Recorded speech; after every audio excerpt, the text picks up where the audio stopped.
आज अमेरिका सारे H1B visa India को देगा, हमें क्या मिला? निरी लड़ाई, जिहाद, तालिबान से लड़ाई, दुनिया से लड़ाई।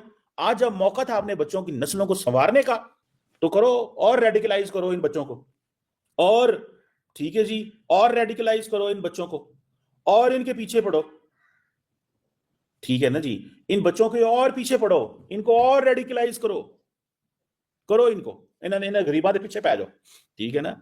और H1B वीजा लै जाएंगे तो तुसी निरियां राम कहानियां, तुसी सिर्फ नैरेटिव बनाओ अवाम के आगे, मैं लीडर हूं बड़ा, मैं याद रख, मैं भुट्टो बनना चाहता हूं। और यार भुट्टो तू बन नहीं, पहला इन्हें गरीबा मस्कीना तो कर ले जिन्होंने जेड़े पासे लाया, जिन लोगों को आपने इस काम लगाया है, वो 72% वीजे लेके जा रहे हैं अमेरिका के। H1B 72% वीजे 73% लेके जा रहे हैं इंडियंस। तो तुसी कहो हम 72,000 ट्वीट करेगा रोजाना डेली अमेरिका के खिलाफ। खुदा का खौफ करें, खुदा का खौफ करें। इस मुल्क पे, इस गरीब लोगों पे इनको डायरेक्शन दें, जो इस मुल्क में सबसे ज्यादा आज भी एज एन इंडिविजुअल, मैं आज भी सबसे बड़ा फर्ज जो समझता हूं वो ये है कि कोई शख्स किसी यंग बच्चे को एक अच्छी डायरेक्शन दे दे। मुझे कई दफा, मैं अमेरिका गया तो मैंने बहुत सारे पाकिस्तानियों से पूछा, भाई हमें H1B वीजा क्यों नहीं मिलता? उन्होंने कहा जनाब मिलता है, हमारे बंदे को नहीं होते। वो कहते बल्कि हमें तो जल्दी मिल जाता है, बिकॉज हमारा वो ग्रीन कार्ड का प्रोसेस तेज होता है। इंडिया को वेट में खड़ा होना होता है, बिकॉज इतने इंडियंस होते हैं तो वो वेट लाइन उनकी बहुत ज्यादा है। पाकिस्तानियों की वेट लाइन कम है। ट्रम्प बड़े स्मार्ट आदमी है, वो उसने populist, right wing, conservative, ultra conservative, nationalist approach adopt करके, अमेरिका फर्स्ट अप्रोच अडॉप्ट करके वो पावर में आ गए हैं। अब वो एक तो वो कह रहे हैं कि हमने इलीगल लोगों को बाहर निकालना है, ठीक है जी, लेकिन ट्रम्प की साइड में कौन खड़ा हुआ? एलॉन मस्क, जिसकी अपनी कंपनी है, एक्स उसकी कंपनी है। उसके बाद स्पेस के हवाले से वो इतना काम कर रहे हैं। तो वो जो स्पेस एक्स है, टेस्ला है, इन लोगों को कौन चलाएगा? अमेरिकन तो नहीं चला रहे, क्योंकि अमेरिकन के बारे में तो ये तासुर है कि वो तो घर में बैठ के पैसा ले रहे हैं आफ्टर कोविड। वो समझते हैं कि भाई हमें कोई काम करने की जरूरत नहीं है। तो ये जो विवेक रामास्वामी एंड एलॉन मस्क जो हैं, जो डिपार्टमेंट ऑफ गवर्नमेंट एफिशिएंसी चलाना चाहते हैं, वो कहते हैं कि हमें, वैसे तो उनका मकसद ये है कि वो they want to slash the size of the federal operations, but at the same time वो ये भी तो चाहेंगे ना कि भाई हम कुछ ना कुछ दूसरा काम भी करें। सो ये recently there was a division, ठीक है जी, क्योंकि H1B जो वीजा है वो ब्राइट फॉरेन वर्कर्स हो, जिनमें इंजीनियर्स हो, कंप्यूटर साइंटिस्ट हो, वो अमेरिका के अंदर रह सकते हैं, उनको बुलाता है।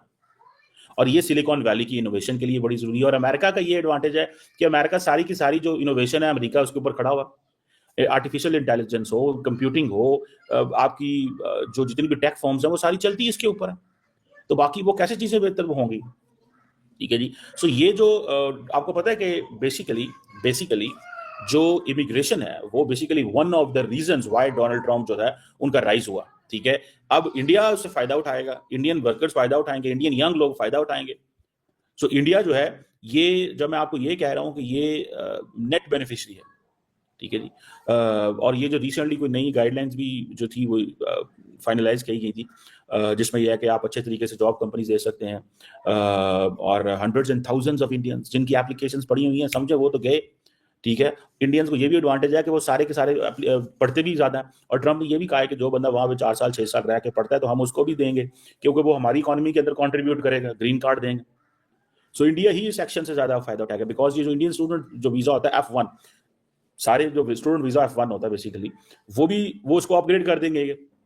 और ये जो एडजस्टमेंट है यूएस इकोनॉमी को, लेबर शॉर्टेज को, और इसमें मैं आपको बात बताऊं, US citizens and immigration services जो है वो कहती है कि हमें फायदा इस चीज से होगा कि अगर हम F1 वीजे को अपग्रेड कर दें, तो जो इस वक्त बड़ी तादाद में इंडियंस, लाखों की तादाद में एडमिशन ले रहे हैं वहां पे, तो समझे वो सारे के सारे अब नेक्स्ट सिटीजन होते जाएंगे अमेरिका के अंदर, बिकॉज ये उनको बंदे तो चाहिए, ठीक है जी। F1 वीजा जो है वही ट्रांसफर हो जाएगा टू H1B स्टेटस। सो सारी की सारी एम्प्लॉयमेंट, लॉफुल जितने भी केसेस हैं, जो मेजर चीजें हैं, वो सारी की सारी उनकी पूरी हो जाएंगी। सो ये एक चीज जो है वो आपको इसको समझना चाहिए कि ये आपको पता है, ये जो H1B वीजा है बेसिकली अमेरिकी कांग्रेस ने 1990 में शुरू किया था, जिसमें temporary employment for foreign worker जो थी वो यूएस फॉर्म्स दे सकती हैं, लेकिन the logic behind is highly specialised knowledge होना चाहिए और मिनिमम बैचलर्स डिग्री होनी चाहिए। तो इंडियंस तो इसे समझें कि छाले मार रहे हैं। जो एनुअल कोटा है इसमें H1B वीजा का, वो 85,000 है। एनुअल कोटा कितना है? 85,000। और एनुअल कोटा को वो हर साल मैच करते हैं। सो जो 65,000 वो जिसे कहते हैं ना वो visas out of 85,000 H1B visa जो हैं वो ऑर्डिनरी कैप्स हैं, ऑर्डिनरी हैं। लेकिन जो बाकी 20,000 जो visas US advance masters degree है वो बड़ी नॉन प्रॉफिट और वो ले जाते हैं। और ये जैसे मैंने आपको बताया कि 2023 के अंदर 72.3% वीजा जो थे वो दिए गए थे। 72.3% वीजा जो थे वो इंडियंस को ग्रांट हुए थे। और हर साल जो यूएस इसके बाद मेरा ख्याल है चाइना को दिए गए थे। सो ये आप इससे अंदाजा लगा लें, ठीक है जी, कि ये कितनी बड़ी तादाद है। और ये मेरा ख्याल है कि जो पिछले साल गो कि इनको वैसे तो जो एनुअल कोटा है 85,000 है, लेकिन पिछले साल 3,86,000 जो वीजा H1B वीजा दिए गए, जिसमें 72% यानी कि लाखों की तादाद में ऐड हो रहे हैं भाई। और उनको तो एडवांटेज ही एडवांटेज है। सो ट्रंप ने बेसिकली एक वो जिसे कहते हैं ना एडवांटेज फायदा निकाल दिया इंडिया को। इंडिया आप करेगा मौजें, इंडिया आप करेगा राज। उधर राज कैसे होगा भाई? जब सारी कंपनीज में बैठे हुए होंगे, डिसीजन मेकिंग वो करेंगे, ठीक है। अगर आर्टिफिशियल इंटेलिजेंस का हेड उनको कोई नहीं मिला और उनको इंडियन ओरिजिन का लड़का लेना पड़ गया, तो आप देख लें, आपको देख लें उसी से क्या होगा, आप उसी से देख लें क्या होगा भाई साहब। तो मैं तो इससे समझ सकता हूं कि जो फ्यूचर है, फ्यूचर सीधा सीधा वही है कि उन्होंने इस चीज़ का फैसला कर लिया हुआ है कि दुनिया में इस वक्त चाइनीज़ को वो ले नहीं सकते, इंडियंस के साथ उनकी लाइन सेट है, बात खत्म, झगड़ा मुक्का। चाइनीज़ को ले नहीं सकते, इंडियंस के साथ उनकी लाइन सेट है। और वो लाइन यही है कि आप फटाफट इंडियन यंग लड़के लड़कियों और पर्टिकुलरली सारे largely south of India, Kerala और इन इलाकों से आते हैं। और ट्रम्प साहब जो हैं वो उनकी तरक्की का राजी होना, वो उन्होंने कहना देखना, ठीक है जी, कि सारे के सारे देखो मैंने मेक अमेरिका ग्रेट अगेन कर दिया है, देखो मैं इतने लोग लेके आया हूँ। और ये उन्होंने कहना जी मैं क्वालिटी लेके आया हूँ, और क्वांटिटी में जो गैर जरूरी मैक्सिको से आए थे उनको बाहर निकाल दिया।